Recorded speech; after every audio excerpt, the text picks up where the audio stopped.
اچھا سلائڈس پہ اگر آئیے گا میں آگے انشاءاللہ کنٹینیو کرتا ہوں، بل سے آگے چلیں. اچھا میجک پہ آ جائیں. میجک کی دو ٹائپس ہیں جو ہمیں نظر آتی ہیں. ایک میجک ہے جو کہ اصلی میجک ہے اور ایک ہے نقلی میجک. نقلی میجک میں کہہ رہا ہوں آپٹیکل ایلوژنس کو. دیکھیں جس طرح یہ چیز ہونا اور آپ نے غائب کر دی اور آپ نے اپنے بازو میں ڈال دی, ٹھیک ہے, اور وہ لگا کہ جی ٹیمپریرلی, یہ کیا ہے, یہ ٹرکس ہیں. ٹرکس کی بات میں نہیں کر رہا. یہ میجک جو ہے یہ آپٹیکل ایلوژنز ہوتے ہیں. یہ آنکھوں کی, اس کو کہتے ہیں سلائٹ آف ہینڈ. بچوں کے ساتھ ہم اکثر وہ مذاق کرتے تھے کہ اوپر جو ہے نا رومال رکھا اور چیز غائب کر دی اور پھر کہا دیکھو چلا گیا, غائب ہو گیا. تو یہ میجک کی بات نہیں میں کر رہا. میں جس میجک کی بات کر رہا ہوں یہ وہ ہے جو کہ انسانوں کو ہرٹ کر سکتا ہے, ہارم کر سکتا ہے, ڈیمیج کر سکتا ہے.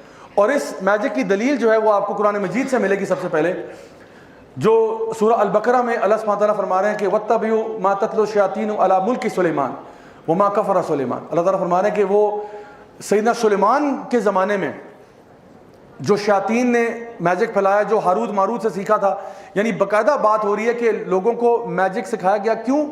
کہ ہسبینڈ وائف کے بیچ میں سپلٹ کیا جائے. یہ کوئی آپٹیکل ایلوژن نہیں ہے, واقعتاً ہسبینڈ وائف سپلٹ ہو گئے. یہ میجک کا ایک اثر ہے, ہسبینڈ وائف کو سپریٹ کرنا. اور اس کی دوسری چیز جو نبی کریم صلی اللہ علیہ وسلم کی حدیث ہے بخاری اور مسلم میں, آپ نے فرمایا 7 ڈیڈلی سنس کے بارے میں, سب سے بڑے گناہ کون سے ہیں, آپ نے ان میں سے ایک فرمایا میجک نمبر 2 پہ ڈالا, شرک کے بعد سحر, جادو کرنا. اور جادو کی سزا فقہا کے نزدیک اس کی سزا جو ہے نا وہ قتل ہے, کہ جادوگر کو قتل کر دیا جائے. تو یہ ٹرکس کرنے والوں کو نہیں, یہ نہ کل گھر کے جا کے بچے کو پکڑ کے آپ کہیں گے تم واجب القتل ہو چکے ہو, کیونکہ ویسے بیچارہ ٹرکس کر رہا ہے. میں کہہ رہا ہوں باقاعدہ جادو کرنے والا. اس کی ایک اور چیز یہ بھی ملتی ہے ہمیں کہ نبی کریم صلی اللہ علیہ وسلم پر بھی جادو کیا گیا. بخاری اور مسلم دونوں کے اندر یہ حدیث ہے جہاں پہ آپ صلی اللہ علیہ وسلم پر جادو کیا گیا اور پھر معزتین جو ہیں ان کے ذریعے اس کا توڑ کیا گیا. اچھا جادو کا طریقہ کیا ہے؟ تو میں ابھی آپ کو جادو کا طریقہ اس طرح نہیں بتاؤں گا کہ کوئی جو ہے نا زبیدہ آپا کا ٹوٹکا بتا رہا ہوں کہ یوں کیجیے گا, گھر جا کے یوں ملائیں اور سانس ہمیشہ کے لیے چلی جائے گی, ایسا نہیں بتا رہا. لیکن میں آپ کو بتا رہا ہوں کہ اس کا پرنسپل بتا رہا ہوں تاکہ آپ کو نا جادو سے نفرت ہو جائے. میں آپ کو پرنسپل سمجھا رہا ہوں. ویسے I can go into a lot of detail. میں نے بتایا یہ کوئی 4.5 گھنٹے کی ورکشاپ ہے, میں صرف سرسرا بتا رہا ہوں. جسٹ میرا آبجیکٹیو یہ ہے کہ آپ کو جادو سے نفرت ہو جائے. جادو کرنے کے کچھ طریقے میں آپ کو بتا رہا ہوں, ٹھیک ہے.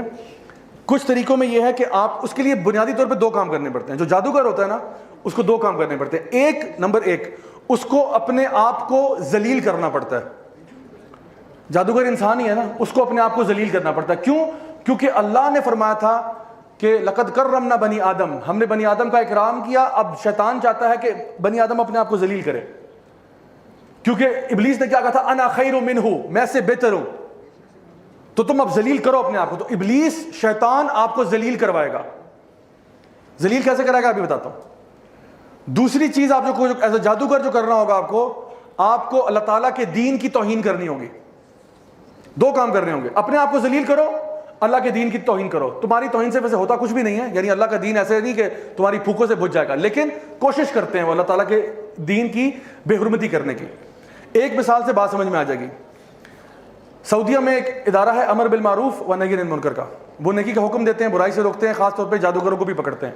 انہوں نے ایک جادوگر کو پکڑا جو اپنے گھر میں, اپنے اپارٹمنٹ میں پچھلے 1 مہینے سے اپنے باتھ ٹب میں قضائے حاجت کر رہا تھا.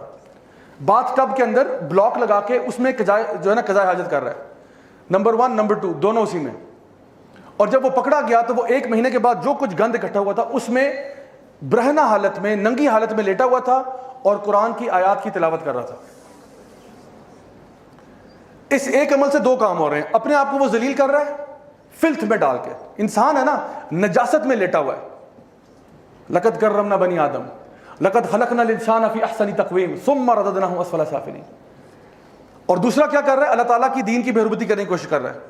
قرآن پڑھنے کے لیے ہمیں کہا ورتل القرآن ترتیلا, آرام سے ٹھہر کے پڑھو. قرآن پڑھنے کے آداب ہیں, ایٹیکیٹس ہیں, مینرز ہیں, ان سارے مینرز کی دھجیاں اڑا چکا ہے.